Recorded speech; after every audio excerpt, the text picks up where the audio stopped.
I'm Marci Kwon. I'm Assistant Professor of Art History.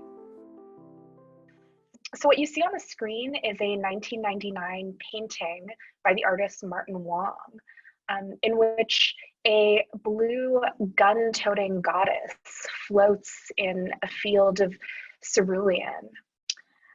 Her body is a golden snake, and 7 golden cobra heads emerge from her shoulders, transforming her into a kind of glamorous hydra.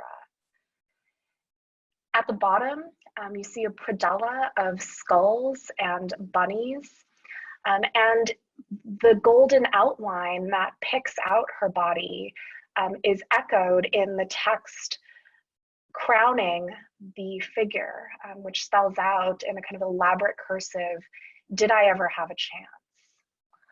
Wong based this image off the famous propaganda photograph of Patty Hearst in front of the Sudanese Liberation Army flag, an image that was meant to promote her conversion from kidnapped heiress into Maoist radical. Clad in combat fatigues and a sawed-off M1 carbine, she stands in front of the blood-red SLA Army flag, which also shows a 7-headed cobra. So the SLA flag was based off of the divine Naga, a Hindu and Buddhist deity seen in a sculpture at bottom right in Chiang Mai, Thailand. Naga was half human, half cobra, associated with water and treasure, and was taken up by the SLA, who saw its 7 heads as embodying the 7 principles of Kwanzaa, as well as the need for unity among distinctive groups. Now, the words, "Did I ever have a chance?" were the first words uttered by Hearst after the guilty verdict in her trial.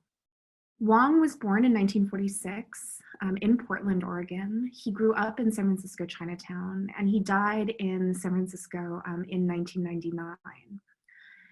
In between, he designed sets for the radical queer performance troupe, the Angels of Light, and also spent 2 decades in New York, where he worked primarily as a painter. Wong had originally proposed this image of Patty Hearst as Naga for an AIDS clinic in New York, but the proposal was rejected. And he himself was diagnosed with HIV in 1994, which prompted him to move back to San Francisco from New York in order to access the city's healthcare and be under the care of his mother, Florence.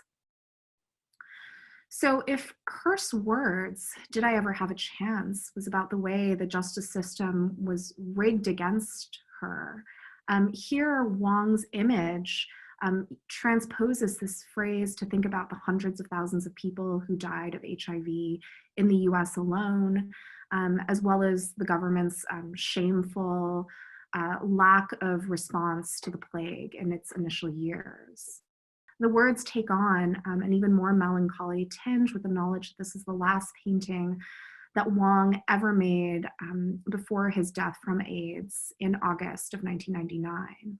And in fact, there are photographs of him in the hospital working on this painting. But what haunts me really about this image is the transformation of Hearst herself, no longer with a grim, ambiguous expression, which in fact became part of the trial itself, and with her hair freed from the beret to fall in these luxurious Farrah Fawcett feathered brunette waves.